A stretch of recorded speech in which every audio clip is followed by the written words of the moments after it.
सिद्धांत हा अटळ असतो, तो कधी टळत नाही. आणि जेवढे महापुरुष आहे साधारणतः त्यांची इच्छा असते की जगाला सिद्धांत कळाला पाहिजे, कारण सिद्धांत अटळ असतो, तो कधी टळत नाही. आणि म्हणून जे ज्ञानी असतात, विवेकी असतात, धर्मात्मा असतात, पुण्यात्मा असतात, ते सिद्धांत सांगण्याचा प्रयास करतात. आणि ज्ञानी विवेकी धर्मात्मा पुण्यात्मा देखील त्यांची रुची असते की आम्हाला एखादा का होईना सिद्धांत ऐकायला मिळाला पाहिजे जो अटळ असतो. त्याच्या दृष्टीनंच ते सत्संग प्रवचनामध्ये, कथेमध्ये, कीर्तनामध्ये, प्रवचनामध्ये जात असतात. याचा अर्थ की अज्ञानी लोक कथेमध्ये, कीर्तनामध्ये, प्रवचनामध्ये जात नाही असं नाही, परंतु त्यांची रुची सिद्धांताकडे जास्त नसते. त्यांची रुची विशेष करून त्यांना असं वाटतं की कथेमध्ये, कीर्तनामध्ये, प्रवचनामध्ये एखादी गोष्ट किंवा कथा मला सांगितली पाहिजे किंवा एखादा विनोद सांगितला पाहिजे, जेणेकरून आमचं थोडंसं मनोरंजन होईल. मनोरंजन करण्याचा उद्देश महापुरुषांचा नसतो आणि धर्मात्मांचा, पुण्यात्मांचा उद्देश देखील मनोरंजन करून घेण्याचा नसतो. तर त्यांचा उद्देश असतो की एखादा का होईना आम्हाला सिद्धांत ऐकायला मिळाला पाहिजे जो कधी टळत नाही, की जो सिद्धांत ऐकून आमच्या जीवनाचं काहीतरी सार्थक झालं पाहिजे. म्हणून सुरुवातीच्या दिवशी ब्रह्म मुहूर्तामध्ये सर्व अनुष्ठानाच्या निमित्तानं जे सर्वात पहिलं प्रवचन झालं होतं त्याच्यामध्ये एक सिद्धांत सांगितला होता. कोणता आठवत असेल की उपदना प्राणी न राही संसारी, बैसला शेजारी काळ होसा. जो जन्माला आला तो या जगामध्ये नेहमी राहत नाही. ज्यातसेही ध्रुव मृत्यू. श्रीमद भगवद्गीतेमध्ये भगवान श्रीकृष्ण म्हणतात की ज्याचा जन्म झाला त्यांचा मृत्यू होणार आहे. आपला सर्वांचा जन्म झालेला आहे, आपण सर्व एक दिवस मरणार आहे, हा अटळ सिद्धांत आहे. अनेक प्रश्न विचारतात की लग्नाचा योग आहे की नाही, संततीचा योग आहे की नाही, धन प्राप्त होणार किंवा नाही, अनंत प्रश्न. परंतु कोणी विचारत नाही की माझा हात बघा आणि सांगा बरं की मी मरणार आहे का नाही. कारण सर्वांना माहित आहे की मरणार आहे, हा अटळ सिद्धांत आहे. कोणी विचारत नाही की हे मरणार आहे किंवा नाही. सांगायचं तात्पर्य की तो अटळ सिद्धांत आहे, ज्याचा जन्म झाला तो मरणारच आहे, दुसऱ्याला विचारण्याची गरज नाही. काही असे सिद्धांत असतात की ते टळत नाही. किंवा बारी मथे घृत होई बर सिकता ते बरोते, बिनो हरि भजन न भवतरिय य सिद्धांत अपेर. हा अटळ सिद्धांत आहे. कदाचित पाण्यापासून तूप निघेल, वाळूपासून कदाचित तेल निघत नाही. परंतु पाण्यापासून तूप निघायला लागलं, वाळूपासून तेल निघायला लागलं. परंतु असं जरी झालं, ह्या अशक्य गोष्टी, परंतु या अशक्य गोष्टी शक्य झाल्या तरी परंतु एक अशक्य गोष्ट कधीच शक्य होणार नाही की जोपर्यंत जीव ईश्वराची भक्ती करत नाही तोपर्यंत तो जन्म मृत्यूच्या चक्रापासून, काळाच्या भयापासून, यमाच्या त्रासापासून कधी मुक्त होऊ शकत नाही. असे काही सिद्धांत आहे. किंवा भक्तीविना मोक्ष नवे हा सिद्धांत, वेद बोले हात उभारुनी. सांगायचं तात्पर्य की या जगामध्ये काही सिद्धांत असतात ते कधी टळत नाही. तर आज देखील जगद्गुरु तुकाराम महाराजांचा जो अभंग उच्चारण केला, तर हा जो 4 चरणाचा अभंग आहे, त्या 4 चरणाच्या अभंगामध्ये पहिल्या चरणामध्ये सिद्धांत सांगितला आणि नंतर पहिल्या चरणामध्ये दुसऱ्या चरणामध्ये सिद्धांत सांगितला, नंतर उदाहरण दिले आणि उदाहरण देण्याच्या पूर्वी देखील एक सिद्धांत सांगण्याच्या पूर्वी एक उदाहरण दिलं. उदाहरण कशासाठी 2-3 उदाहरण दिले? याचं कारण हे आहे की सिद्धांत समजायला कठीण असेल तर एखादं उदाहरण दिलं पाहिजे, जेणेकरून तो सिद्धांत समजेल.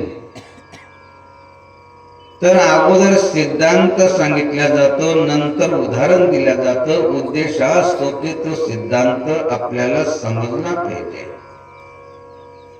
परंतु या अभंगामध्ये सिद्धांत सांगण्याच्या पूर्वी उदाहरण दिलं, नंतर परत उदाहरण दिले.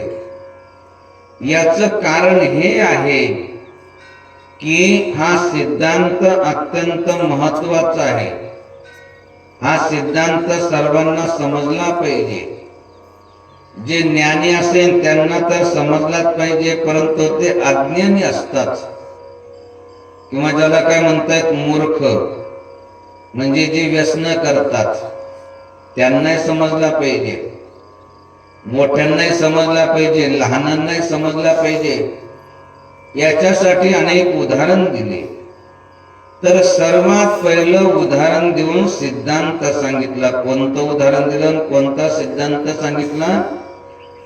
ओले मूळ भेदी खडकाचे अंग, ओले मूळ भेदी खडकाचे अंग, ओले मूळ भेदी खडकाचे अंग, ओले मूळ भेदी खडकाचे अंग, अभ्यासाचे सांग कार्यसिद्धी, अभ्यासाची सांग कार्यसिद्धी, अभ्यासाची सांग कार्यसिद्धी.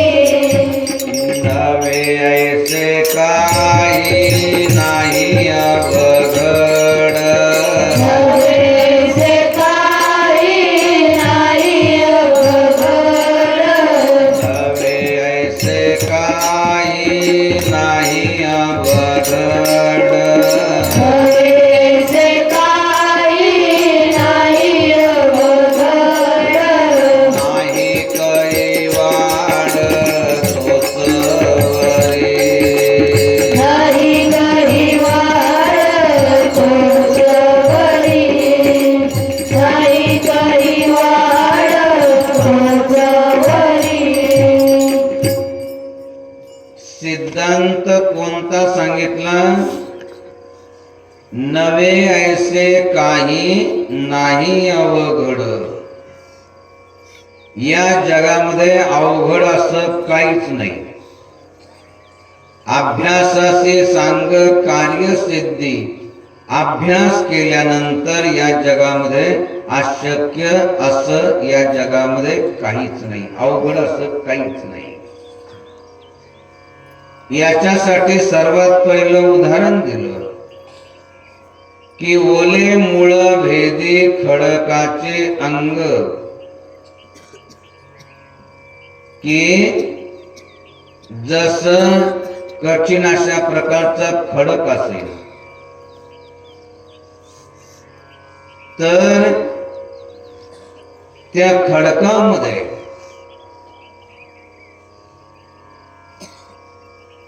झाडाचं जे मूळ असतं अत्यंत मुलायम असतं.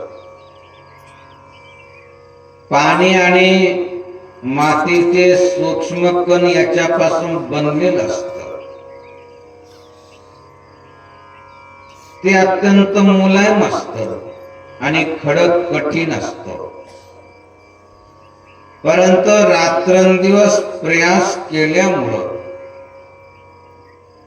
प्रयत्न केल्यामुळं, रात्रंदिवस कार्य केल्यामुळं ते मुलायम अशा प्रकारचं झाडाचं मूळ खडकाच्या अंगाला भेदून टाकतं.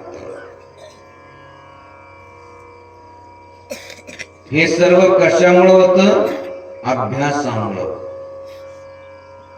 अभ्यासाची सांग कार्य सिद्धी, नवे ऐसे काही नाही अवघड. अवघड या जगामध्ये काहीच नाही. हा सिद्धांत प्रत्येकानं समजून घ्यायचा आहे. बरेचसे आयुष्यभर रडत राहतात, हे जमत नाही, ते जमत नाही, हे अवघड आहे, ते अवघड आहे. संत सांगतात की अवघड असं या जगामध्ये काहीच नाही. हे केवळ ऐकायचं नाहीये, तर त्याची अनुभूती प्रचिती आपण स्वतः घ्यायची आहे. संत घेतात. अवघड असं काहीच नाही, अशक्य असं काहीच नाही. परंतु त्याच्यासाठी अभ्यास करावा लागतो, त्याच्यासाठी प्रयत्न करावा लागतो. प्रयत्न केल्याशिवाय, जसं म्हणतात बऱ्याचशा ठिकाणी लिहिलं असतं शाळेमध्ये, प्रयत्नांती परमेश्वर. प्रयत्न केल्याशिवाय तर भगवंत देखील प्रसन्न होत नाही. प्रयत्न करावा लागेल, कर्म करावं लागेल. तर नवे ऐसे काही नाही अवघड. त्याच्यासाठी उदाहरण दिलं की ओले मूळ भेदी खडकाचे अंग, की ते खडकाचं अंग ते मूळ जे आहे झाडाचं मुलायम असलं तर ते भेदून टाकतं. रात्रंदिवस कार्य करतं. आता काय म्हणते, रात्रंदिवस कार्य करतं की आमच्यासारखं झोपा घेतं काय माहित. तेच असतं जमिनीमध्ये, आपण असतो वरते. मग त्याच्यासाठी दुसरं उदाहरण दिलं. दोरे चिरा कापे पाडीला कातनी,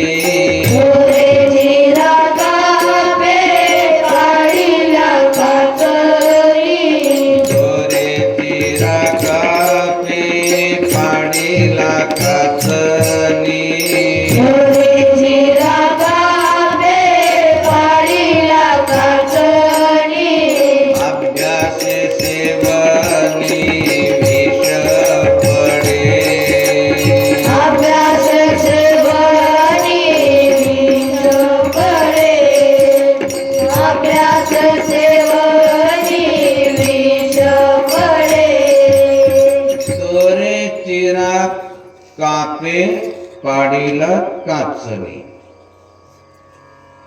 बऱ्याचशा ठिकाणी आडाला किंवा विहिरीला जो कठडा असतो तर त्याच्यावर ते कठीण अशा प्रकारचा दगडाचा चिरा लावलेला असतो. आणि मुलायम झाडाच्या सालीपासून बनवलेला दोर किंवा सुती, कापसापासून बनवलेला दोर पाणी ओढण्यासाठी वापरलेला असतो.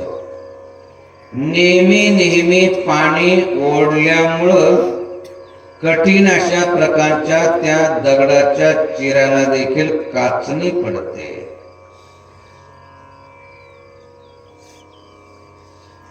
सांगायचं तात्पर्य की अवघड या जगामध्ये काहीच नाही, अशक्य या जगामध्ये काहीच नाही.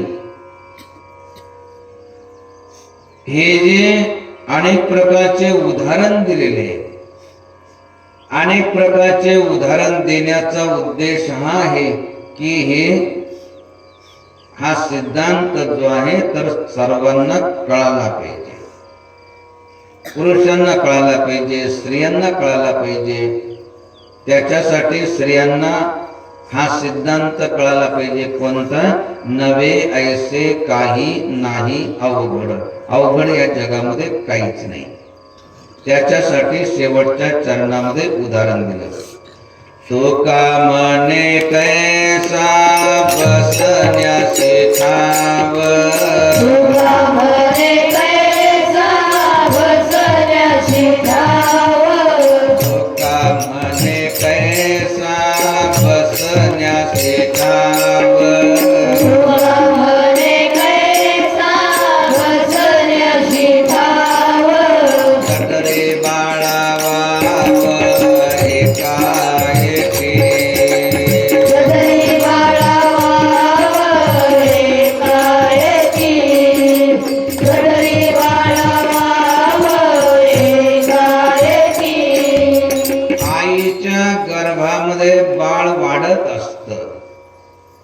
आणि जसं जसं ते बाळ वाढतं तसं तसं आईला त्याला धारण करण्याची शक्ती प्राप्त होते आणि तसं तसं बाळाला देखील त्या ठिकाणी जागा मिळते.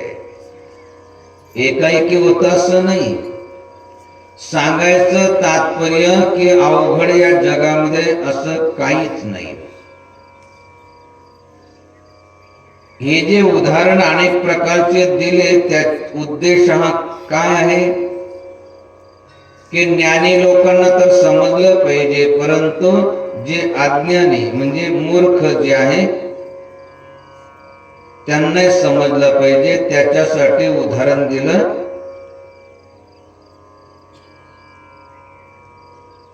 अभ्यासे सेवने विष पडे.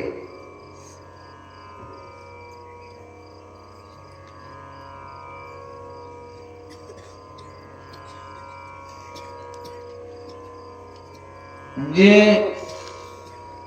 व्यसन करतात,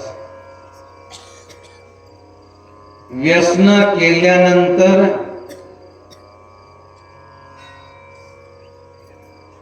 मृत्यू होतो.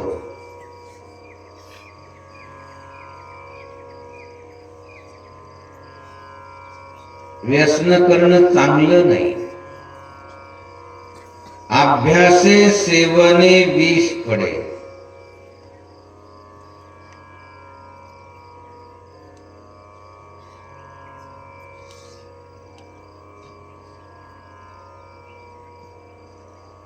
याचा अर्थ की आपण विष खा असा त्याचा अर्थ नाही, किंवा आपण व्यसन करा असा त्याचा अर्थ नाही. इथं सांगण्याचा फक्त उद्देश हाच आहे की किती अशक्य वाटत असेल, किती अवघड वाटत असेल, तर ते अभ्यासामुळं शक्य होऊन जातं. जसं विष खाल्लं तर लगेच मरतो, मग काही काही काय करतात, विष पचवण्यासाठी अभ्यास करतात. कसा अभ्यास करतात? जसं काहींना सुरुवातीला तंबाखू जे आहे तर तिचा वास जरी आला, तिचा गंध जरी आला,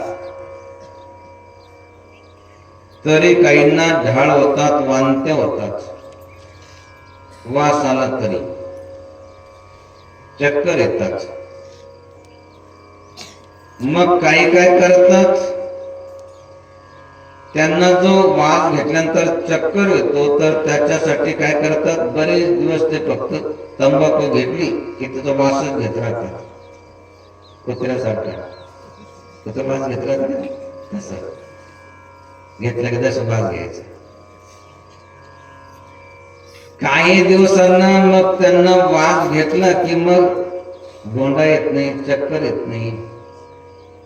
मग थोडीशी ती जिभेला लावून बघतात आणि जिभेला लावली की मग ढाळवांत्या होतात. बरेच दिवस ते थोडस असं जिभेला लावत राहतात आणि नंतर अभ्यास झाला की असं खातात जसं काही बजारचा खाऊ खातात. म्हणतात आता काहीच होत नाही.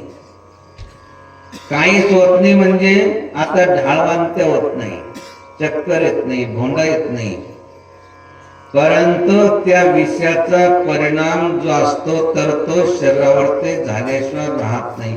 बरेचसे कोंबून घेतात गालामध्ये, मग त्याच्या हिरड्या सडून जातात, किंवा त्यांना जिभेचा कॅन्सर होतो, गळ्याचा कॅन्सर होतो, किंवा पोटामध्ये कॅन्सर होतो आणि मृत्यूनंतर त्यांना मृत्यूशिवाय म्हणजे जीवनामध्ये त्यांना मृत्यूशिवाय दुसरा काही पर्याय नाही. सांगायचं तात्पर्य हे आहे की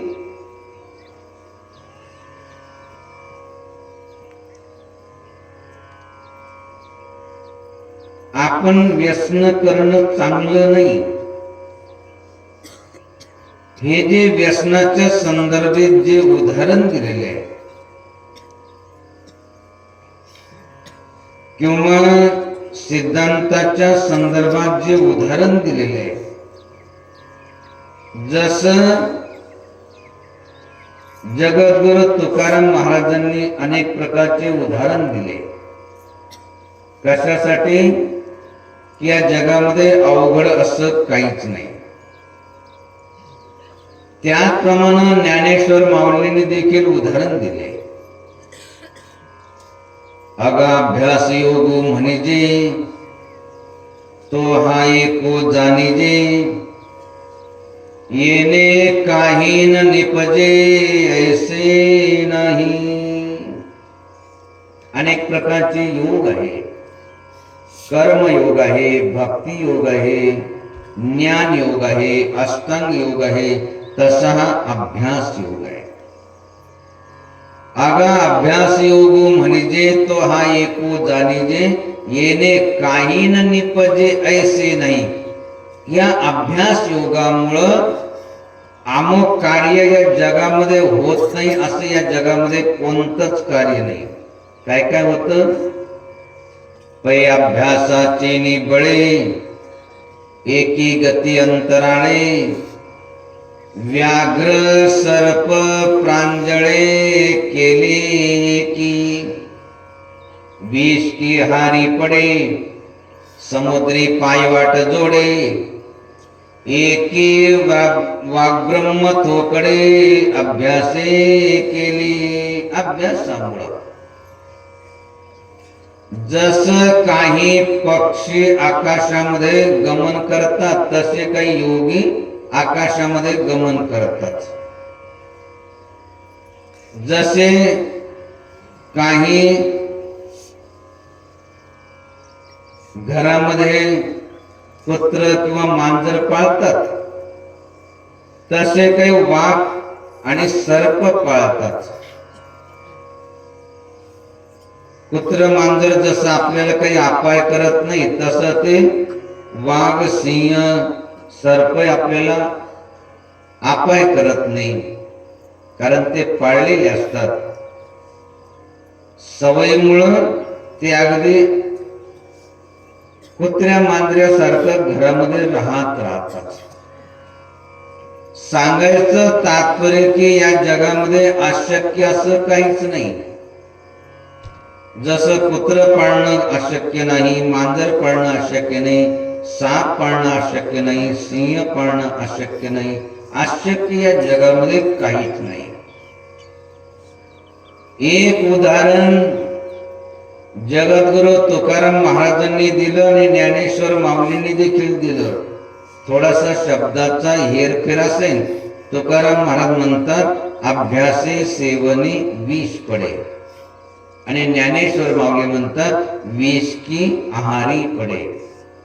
अर्थ एकच की विष घेतल्यानंतर मनुष्य मरतो, परंतु अभ्यास केल्यानंतर मरत नाही. मरत नाही म्हणजे एकाएकी मरत नाही, हळूहळू मेल्याशिवाय दुसरं काही गत्यंतर नाही. याच्यासाठी आपण व्यसन करू नका. जसं सुरुवातीला अनुष्ठानाला बसण्यासाठी ज्यावेळेस संकल्प करायचा होता, तर त्यावेळेस सांगितलं की सर्वात पहिलं नियम हा आहे की जोपर्यंत आपण जिवंत आहात तोपर्यंत कसल्या प्रकारचं व्यसन करायचं नाही. का करायचं नाही? तर व्यसन केल्यानंतर मृत्यूशिवाय पर्याय नाही. 100 वर्षाचं आयुष्य असेल, समजा जर का तो व्यसन करायला लागला तर 40 वर्षामध्ये मरून जातो. 40 वर्षाचं आयुष्य असेल, 5-10 वर्षामध्ये मरतो. परंतु मरतो म्हणजे सुखानं मरत नाही. हलाहल अपेक्षा, हलाहल जे दुःख आहे, हाल अपेक्षा त्याच्या होतात आणि तो मरतो. कधी कधी तर तोच मरतो असं नाही, दुसऱ्याला देखील घेऊन मरतो. जसं तंबाखूना कॅन्सर होतो, शास्त्रज्ञांनी शोध लावला की जो तंबाखूचं सेवन करतो त्याला कॅन्सर होतो आणि कॅन्सर झाल्यानंतर मृत्यूशिवाय दुसरा काही पर्याय नाही. आता काही काय म्हणतात आम्ही तर कधी जीवनामध्ये तंबाखूचं सेवन केलं नाही आणि तरी आम्हाला कॅन्सर झाला. कस काय झाला? जर तंबाखूनं कॅन्सर होतो, आम्ही तर कधी तंबाखूचं सेवनच केलं नाही, तर आम्हाला कसं काय कॅन्सर झाला? आपण भलेही तंबाखूचं सेवन केलं नसेल, परंतु आपल्या आईनं किंवा वडिलांनं, आजोबानं किंवा पंजोबांनी जरी व्यसन केलं तरी आनुवंशिक धर्माप्रमाणे तो रोग आपल्यामध्ये येऊ शकतो. त्याच्यासाठी कसल्या प्रकारचं व्यसन करायचं नाही, आपणही मरायचं नाही आणि दुसऱ्याला देखील घेऊन मरायचं नाही. आपल्याला सुखानं जगायचं असेल, दुसऱ्याला सुखानं जगू द्यायचं असेल तर त्याच्यासाठी आपण निर्व्यसनी जीवन जगलं पाहिजे. असं किती समजून सांगितलं तर काही काय म्हणतात की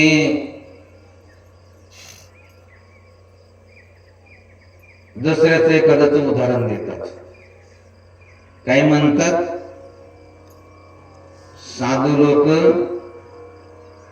गांजा पितात, भांग खातात.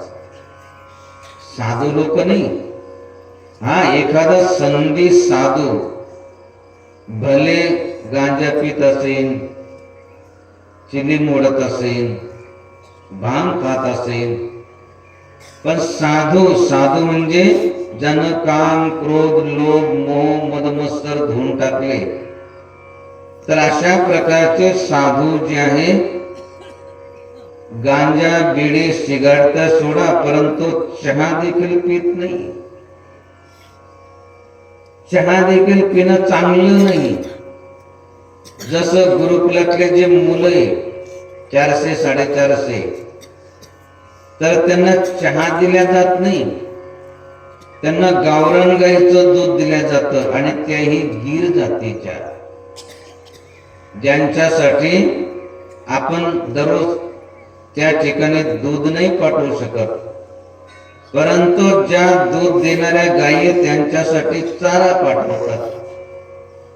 चाराही पाठवणं प्रत्येकाला शक्य नसलं तर चारा घेण्यासाठी कमीत कमी दिवसाचे 1 रुपयाप्रमाणे 365 रुपये कमीत कमी त्या ठिकाणी पाठवतात. सांगायचं तात्पर्य की चहा पिणं देखील चांगलं नाही. का चांगलं नाही? नामपाठ करा, नामपाठ करा. झालं पाठ? तस बेक बे बेदुनी चार जसा पाढे पाठ करतात तसा अजून एक पाठ करायचा. कायचा? चहाचा. चहा प्यायचा नाही, पाढा पाठ करायचा फक्त. चहा एक चहा, अरे एक म्हणा ना, त्यांचं पाठ झालेलं आहे. चहा पित नाही ना. चहा एक चहा, डोळे उघडून पहा, डोळे उघडून पहा. काही काही डोळे उघडून नाही पाहत, ते टीव्ही पाहतात आणि त्या टीव्ही मध्ये ऍडव्हर्टाईज असते, सुरू ते टीव्ही. तसं सुरू ते प्यायला गेलं की नंतर म्हणतात माशी घालून तोंडात गेल्यानंतर, सुरू ते पिल्यानंतर. आता माशी दिसते, कचरा दिसतं, परंतु त्याच्यामध्ये कितीतरी प्रकारचे विष आहे जे दिसत नाही, परंतु त्या विषाचा परिणाम शरीरावरती झाल्याशिवाय राहत नाही. काय काय परिणाम होतात? चादुनी बसी, अक्कल गेली कशी. अक्कल गेली कशी. चहानं अक्कल येत नाही. अक्कल येते कशामुळं? दुधामुळं. आणि दूध आहे कोणतं? गाईचं. त्याच्यासाठी सर्वांना हातून विनंती आहे, कमीत कमी लहान लहान मुला मुलींना तरी चहा पाजू नका. त्यांना गावरान गाईचं दूध द्या. आईचं दूध आणि गाईचं दूध समान असतं असं शास्त्रज्ञांनी शोध लावला. एखाद्याची आई समजा मृत्युमुखी पडली असेल किंवा कधी कधी असं होतं की आईचं दूध बालकाला पुरत नाही, तर अशा वेळेस त्याला कोणतं दूध द्या? गाईचं दूध द्या. त्याच्यासाठी एखादी तरी गावरान गाय पाळा, गाईचं दूध द्या. आता काय म्हणतील, आमच्या घरी तर गावरान गाई नाही, गावरान गाईचं दूधही नाही, मग म्हशीचं दिलं तर चालेल का? म्हशीचं चालेल.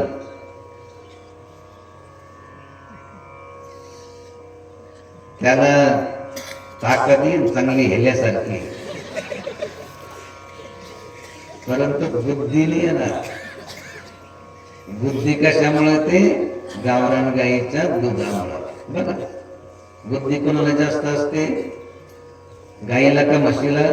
जसं गाय चालली असेल तिकडून जर का गाडी आली तर लगेच बदल होते. म्हशीला किती पंप करा, थोडासा धक्का लागला की थोडेसे सरकते. गायला होतं नंदी. बघा, भगवान शिवाच्या मंदिरामध्ये नंदी असतो. सर्वात पहिलं नंदीला प्रणाम करावा लागतो. ते धर्माचं प्रतीक आहे. धर्माला शरण गेल्याशिवाय खऱ्या अर्थानं भगवान शिवाचा साक्षात्कार दर्शन होत नाही. गायला होतो नंदी, भगवान शिवाचं वाहन आहे. सत्यम शिवम सुंदरम. आपल्या घरामध्ये भगवान शिव जर आले तर सर्व मंगलही मंगल होईल. म्हशीला होतो यला, यमाचं वाहन आहे, यमदूताचं. आपल्या घरामध्ये यमदूत यावा किंवा भगवान शिव यावे. जर यमदूत येऊ नये, भगवान शिव यावे, मंगल व्हावं, सत्यम शिवम सुंदरम, अशा प्रकारे आपल्या जीवनामध्ये सत्य असावं, मंगल असावं, सुंदरता यावी असं वाटत असेल तर त्याच्यासाठी गावरान गाईचं दूध मुला मुलींना द्या. चहा दुनी बसी, अक्कल गेली कशी. त्याला अक्कल नाही येत चहा पिल्यानं. चात्रिक कप, नका मारू गप. चहा जो पिणारा असतो त्याला जर का चहा प्यायचा असला तर अशा गप्पा मारतो, बाई तुमचं काम झालं नाही. कुठपर्यंत? चहा पियेपर्यंत. चहा पिलं झालं, गेलं बसलं झालं. चहा चोख साखर, कमी जाते भाकर. काही काय म्हणतात भाकर नसली तर चालत, पण चहा पाहिजे. काही चहा पिऊन पिऊन लपड पैलवान झाले. कोणी मारलं तर तिथं चढत नसतात. बलसागर भारत हो, विश्वात शोभनी राहो असं जर वाटत असेल तर मुला मुलींना गावरान गाईचं दूध द्या.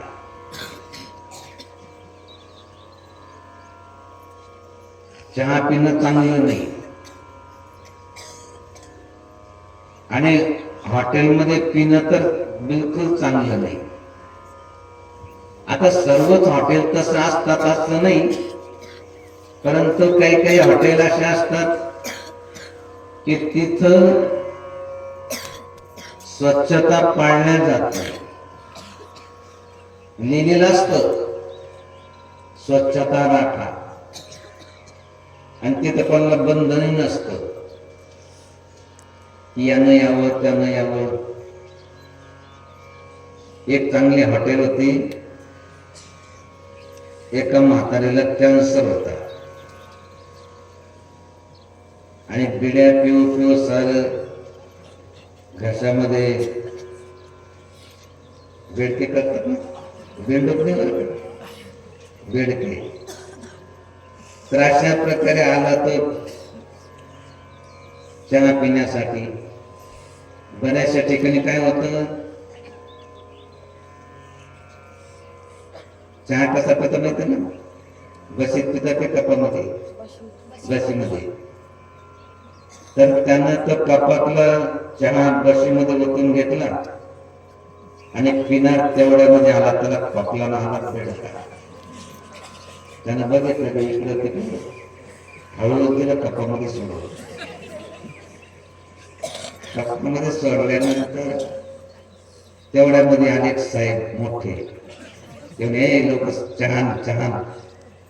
यानं जे तर ते कब्बशी रिकामी झाली होती, पटकन गेलं लवकर आणायचं म्हणून त्यानं काय केलं, बशी तर झटली पण काही झटलं नाही. त्यानं वतलं त्याच्यामध्ये जरा पटकन. साहेबांना बघितलं की वरती काहीतरी तरंगत आहे. विचारलं काय रे, अनेक लोक येतात, अनेकांची डोकं लावा लागतं त्यांना, ते हुशारच असतात. ते म्हणे मलई मलई. साहेबाला वाटलं आपण साहेब हे म्हणून यांना मलई दिली, कमी पैशामध्ये घेतली पिऊन झाली. चहा पंचे किटली सारी दुनिया बाटली, याचा रोग केला ना त्याचा रोग केला. याच्यासाठी चहा पिणं देखील चांगलं नाही. परंतु बरेच लोक म्हणतात की चहा साधू गांजा पितात, भांग खातात, अर्थाचा अनर्थ करतात.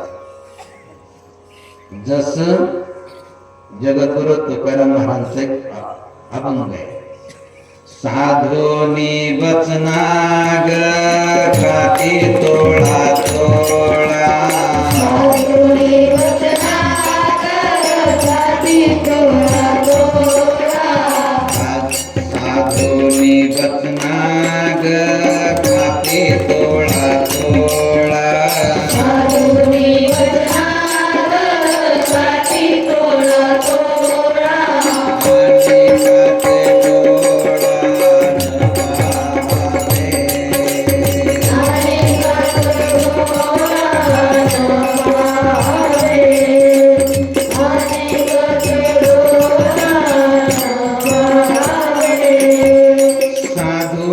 बचनाग खाती तोळा तोळा. साधुनी म्हणजे साधना करून, नाही तर म्हणतात साधू खातात. आता सांगितलं की साधू चहा देखील पित नाही. साधुनी बचनाग खाते तोळा तोळा, आणि खाते डोळा न पाहावे. तिकडं ते बचना खात राहतात, इकडं पाहल्या देखील जात नाही. साधुनी म्हणजे साधना करून. साधुनी भुजंग धरतील हाती, साधुनी भुजंग धरतील हाती, साधुनी भुजंग धरतील हाती, साधुनी भुजंग धरतील हाती, आणि के कापती देखोनिया,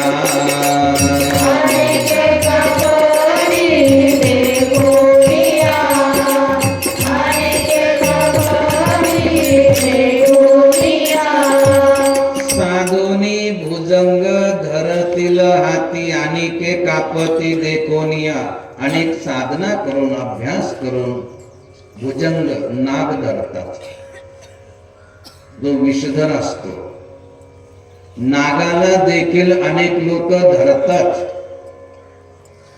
जसं साप मारणं चांगलं नाही, आणि बरेचसे तर बिनविषारी असतात, ते चावल्यानंतर काहीच होत नाही. परंतु त्याला देखील विषारी समजून लोक मारून टाकतात. असं म्हटलं जातं की शेतकऱ्याचा मित्र शत्रू नाही, साप मित्र आहे. मित्र म्हणजे जे उंदीर काय करतात की धान्याची नासडी करतात, खातात कमी आणि नाच जास्त करतात. आणि मांजर आधी आली की बिळामध्ये लपून बसतात. मग त्या बिळामधल्या उंदराचा नाश कोण करतं तर साप. ते बिळामध्ये जातात आणि त्या उंदरांचा नाश करतात आणि आपलं धान्य वाचवतात. त्याच्यासाठी अनेक सर्प मित्र तयार झालेले बऱ्याचशा ठिकाणी. ते काय करतात की अभ्यास करतात, साधना करतात. अभ्यास करून साधना म्हणजे काही मंत्रतंत्र साधना करतात असं नाही. अभ्यास करतात की सापाला कसं पकडायचं. ते पकडून घेतात त्याला, जो वस्तीमध्ये आला असेल, घरामध्ये आला असेल, आणि मग ज्या ठिकाणी कोणी राहत नाही अशा जंगलामध्ये त्याला सोडून देतात. साधोनी भुजंग धरतीला हाती अनेके कापती देखोनिया. तिकडं तो नागाला धरत असतो आणि इकडं लोक त्याला पाहून थरथर कापत असतात. सांगायचं तात्पर्य की सापाला धरणं एवढं सोपं नाहीये. त्यानं जर तो जर चावला तर आपला प्राण जाऊ शकतो. तरी परंतु तेच त्याला पकडतात. कसं काय धरतात? अभ्यास करतात. अभ्यास केल्यानंतर या जगामध्ये अशक्य, या जगामध्ये काहीच नाही. याच्यासाठी सिद्धांत लक्षात ठेवायचा. असाध्य ते साध्य करिता सायास. असाध्य ते साध्य करिता सायास. असाध्य ते साध्य करिता सायास. असाध्य ते साध्य करिता सायास. कारण अभ्यास तुका म्हणे. कारण अभ्यास तुका म्हणे. कारण अभ्यास तुका म्हणे. अभ्यास केल्यानंतर, प्रयास केल्यानंतर या जगामध्ये अशक्य, अवघड असं काहीच नाही. म्हणून काय करायचंय? अभ्यास करायचंय, प्रयास करायचंय. अवघड या जगामध्ये काहीच नाही. काहींना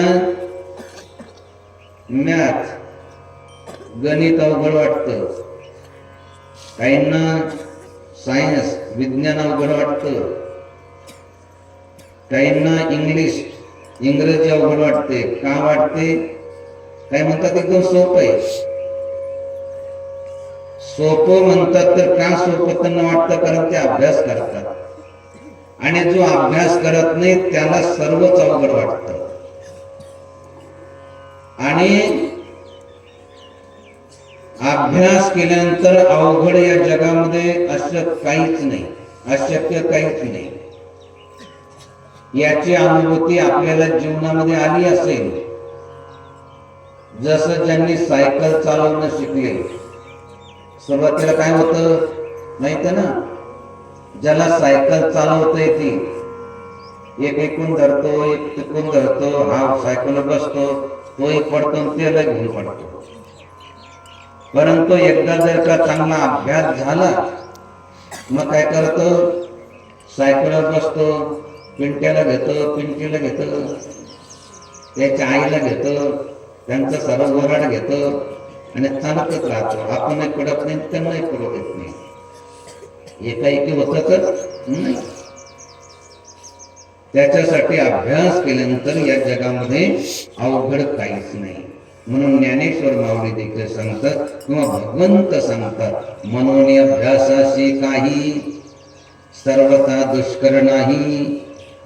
या लागे माझ्या ठाई अभ्यासे मिळ. काय करायचंय? अवघड असं जगामध्ये काहीच नाही. म्हणून अभ्यास कसला करायचा? व्यसन पचवण्याचा अभ्यास करून मरायचं नाही, तर करायचा अभ्यास करायचा. म्हणून अभ्यासाचे काही सर्वथा दुष्कर नाही, या लागे माझ्या ठाई अभ्यासे मिळ. भगवंतामध्ये मिळून भगवंत स्वरूप व्हायचं, तर त्याच्यासाठी उदाहरण दिलं काय? मग कुणवी हुन जैसे शशी बिंब दिसेन दिसे, हरपत अवसे नाहीची होय. तैसे भोगातून निघता चित्त मध माझी रिगता, हळूहळू पंडू सुता मेची होईल. असला अभ्यास करायचा आहे. हे सर्व कशासाठी चालू आहे? दीड तासापासून. मग पुनवे होन जैसे, पुनवेला म्हणजे पौर्णिमेला, शशिबिंब म्हणजे चंद्रमा पूर्ण विराजमान असतो, आणि हरपत म्हणजे घटत घटत, अवश्याला म्हणजे अमावस्याला काहीच दिसत नाही. तैसे भोगातून निघता चित्त मधमाजी निघता, हळूहळू पंडू सुता मीची होईल. तशी आपली चित्तवृत्ती संसारापासून काढून आपण परमार्थाकडे लावली, भगवंताकडे लावली, तर भगवंताला पाहण्याचा प्रयास केला, तर देव पाहावे असे गेलो तेथे देव चोंटेलो, पाहावे असे गेलो देव तेथे मी स्वयमेव, अशी अनुभूती आल्याशिवाय राहणार नाही. म्हणून एकाच दिवशी हे सर्व होतं असं नाही. त्याच्यासाठी आपल्या जीवनामध्ये काही ना काही नियम घ्यावे लागतात. म्हणून बऱ्याचशा धर्मात्मांनी पुण्यात्मांनी नियम घेतले. कोणता नियम? की जो आपल्याला सांगितला गेला की प्रातःकाळी उठावे, काही पाठांतर करावे, यथानुशक्ती आठवावे सर्वोत्तमासी. जशी आपली शक्ती असेल तैसे भोगातून निघता चित्त मधमाजी निघता, हळूहळू पंडू सुता मीची होईल. देव पाहावयासे गेलो तेथे देवच उमटेलो, पाहावयासे गेलो देव तेथे मी स्वयमेव, अशी अनुभूती घ्यायची असेल तर त्याच्यासाठी आपण अभ्यास केला पाहिजे. अभ्यास केल्यानंतर अवघड काहीच नाही. याची अनुभूती घ्यायची आहे. जसं या ठिकाणी सकाळी उठणं अवघड नाहीये. या अनुष्ठानं अनेक प्रकारच्या भ्रांती निघून जातात. त्याच्यासाठी जप तप अनुष्ठान आहे. ज्यांना असं वाटतं की आम्ही सकाळीच उठू शकत नाही, रात्री लवकर झोपू शकत नाही, फलाहार करू शकत नाही, उपवास करू शकत नाही, सर्व भ्रांती निघून जातात. घरदार सोडून एखादे दिवस बाहेर गावी राहू शकत नाही, हे जमत नाही, ते जमत नाही, हे होत नाही, ते होत नाही. सुरुवातीला थोडस वाटतं, परंतु नंतर कळतं की अशक्य या जगामध्ये काहीच नाही. जसं ज्यावेळेस सुरुवातीला अनुष्ठानाला बसतात साधक, सर्व परेशानीच वाटते. कधी कधी तर जसं जप करायला जावं तर एक बोट तिकडं एक बोट तिकडं, हे सरळ बस ना, जसं झालं ते परत वाटते झालं परत काही. घरी काही काही सवय असते बकरी सारखं चरायचं, हे खात राहत ते खात राहत ते खात राहत, इथं वेळच्या वेळेवर. आता हे सर्व सहन केलं जातं, परंतु विशेष करून जसं दत्त जयंतीचं अनुष्ठान तपोभूमीमध्ये अंदर सुरला आणि जवळच पाणी देखील असतं, आणि अशा वेळेस जर का सकाळच्या वेळेस जर का नळाखाली जायची पाळी आली थंड पाण्याच्या, असं वाटतं की आता मरतोच, आता काही जगत नाही. सांगायचं तात्पर्य की हे सर्व जमणार नाही असं वाटतं. नंतर जसं गरम पाण्याने स्नान करतो तसं अगदी थंड पाण्याने तो स्नान करतो. सुरुवातीला अवस्था कशी होते ते काय म्हणतात ना, या शेजारणीनं केलं मला पंढरीला नेलं, कुठून त्याचं ऐकलं आणि अनुष्ठानाला येऊन बसलो, नसतं आलं तर बरं झालं असतं असं वाटायला लागतं. पण नंतर अभ्यास होतो तर अनुष्ठान संपतं आणि नंतर असं वाटतं की अजून 2-4 दिवस चालला असतो तर बरं झालं असतं. आता त्याच घरी गेलं की त्याच कटकटी, ह्या ना ते ना, हे करायचं ते करायचं, इथं काही नाही, बस सर्व काही तयार मिळतं. भगवंताचं फक्त चिंतन स्मरण करायचंय. म्हणजे शेवटी मनामध्ये एक दुःख वाटायला लागतं की संपलं लवकर अनुष्ठान, अजून चाललं असतं तर बरं झालं असतं. कशामुळे होतं की अभ्यासामुळे. सांगायचं तात्पर्य या जगामध्ये अशक्य असं काहीच नाही. सकाळी उठणं अवघड नाही, त्याच्यासाठी अनेक प्रकारच्या भ्रांती या निघून जातात. परंतु त्याच्यासाठी काय केलं पाहिजे की आपण जो नियम सांगितला त्याचं पालन केलं पाहिजे. कोणतं की प्रातःकाळी उठावे, काही पाठांतर करावे, यथानुशक्ती आठवावे सर्वोत्तमासे. म्हणून बरेचसे धर्मात्मा पुण्यात्मा ब्रह्म मुहूर्तामध्ये उठतात आणि ब्रह्म मुहूर्तामध्ये काय करतात? स्नान करतात, संध्या करतात, जप करतात, भगवंताची पूजापाठ करतात, भगवंताची आरती करतात.